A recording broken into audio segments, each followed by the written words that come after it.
एक वक्त था जब दुनिया में यह तासुर उभर रहा था कि भारत दुनिया की सबसे बड़ी जमहूरियत है और चमकता दमकता भारत एक ऐसा सेक्युलर मुल्क है जो तेजी से तरक्की कर रहा है। मईशत मजबूत हो रही है। बहुत जल्द भारत चीन के सामने खड़ा हो जाएगा। सबसे बढ़कर भारतीय वजीर आजम नरेंद्र मोदी को तब्दीली की अलामत करार दिया गया। यह कहा जाने लगा कि नरेंद्र मोदी की क़यादत में भारत तेजी से तब्दील होगा, तेजी से तरक्की करेगा। मगर अब सूरत हाल बिल्कुल बदल गई है। आलमी मीडिया अब भारत में तकसीम की बातें कर रहा है, भारतीय सेक्युलरिज्म पर सवाल उठा रहा है और तेजी से गिरती हुई मईशत पर तनकीद कर रहा है।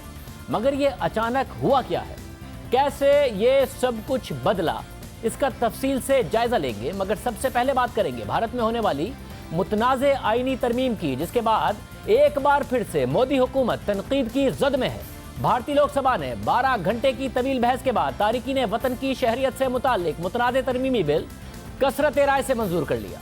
बिल के हक में 311 वोट आए, जबकि उसकी मुखालफत में 80 वोट पड़े। इस कानून के तहत बांग्लादेश, पाकिस्तान और अफगानिस्तान से भारत आने वाले हिंदू, इसके अलावा बुद्ध, सिख, ईसाई और पारसी मजहब से ताल्लुक रखने वाले गैर कानूनी तारिकीन वतन को शहरियत देने की तजवीज़ दी गई है। लेकिन इस फहरिस्त में मुसलमानों को शामिल नहीं किया गया। यानी पाकिस्तान, अफगानिस्तान और बांग्लादेश से किसी भी मजहब का पैरोकार जो 31 दिसंबर 2014 से पहले भारत में दाखिल हुआ होगा, वो भारत की शहरियत इख्तियार कर सकेगा। मगर मुसलमानों को यह इख्तियार नहीं होगा कि वो भारतीय शहरी बन सके। अब अहम बात यह है कि बीजेपी हुकूमत ने 2016 में भी ये बिल लोकसभा में पेश किया था, मगर अक्सरियत ना होने की वजह से राज्यसभा में पेश नहीं कर सकी थी, जिसके बाद अब एक बार फिर से कोशिश की गई और इस बिल ने अभी राज्यसभा भारतीय पार्लियामेंट से मंजूर होना है, जहां हुकूमत के पास 2/3 अक्सरियत नहीं है। बहरहाल इस बिल पर तनकीद हो रही है। इस हवाले से बीजेपी रहनुमाओं का कहना है कि उन मज़ाहिब के तारिकीन वतन को इस बुनियाद पर शहरियत दी जाएगी कि उन्हें अपने मुल्क में मजहबी मजालिम और तफरीक का सामना करना पड़ रहा था। पाकिस्तान, अफगानिस्तान और बांग्लादेश मुस्लिम अक्सरियती ममालिक हैं, इसलिए इस फहरिस्त में मुसलमानों को शामिल नहीं किया गया। हुकूमत ने मुसलमानों के लिए कोई इम्तियाजी रवैया अख्तियार नहीं किया, मगर अपोजिशन इसे इम्तियाजी और आइन की बुनियाद के खिलाफ समझ रही है। इसे भारतीय सेक्युलरिज्म के खिलाफ बड़ा कदम करार दिया जा रहा है। मुसलमान रुकने पार्लियामेंट असदुद्दीन ओवैसी ने इस बिल की मुखालफत की और इसकी कॉपी फाड़ दी। ओवैसी ने कहा कि बिल में मुसलमानों को शामिल ना करने से उन्हें कोई फर्क नहीं पड़ेगा, मगर यह बताया जाए कि मुसलमानों के खिलाफ इतनी नफरत क्यों है।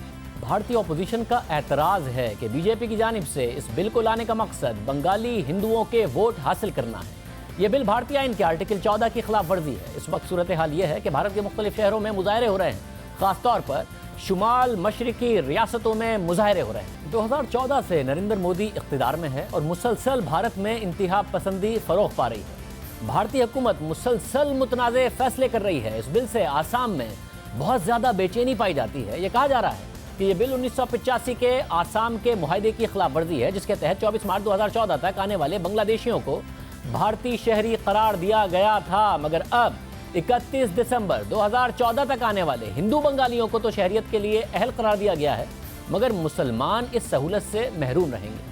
मोदी हुकूमत अगस्त में आसाम में रहने वाले 20 लाख अफराद की जो भारतीय शहरियत थी उसे उन्हें खारिज कर चुकी है और ये सब बांग्लादेशी मुसलमान थे।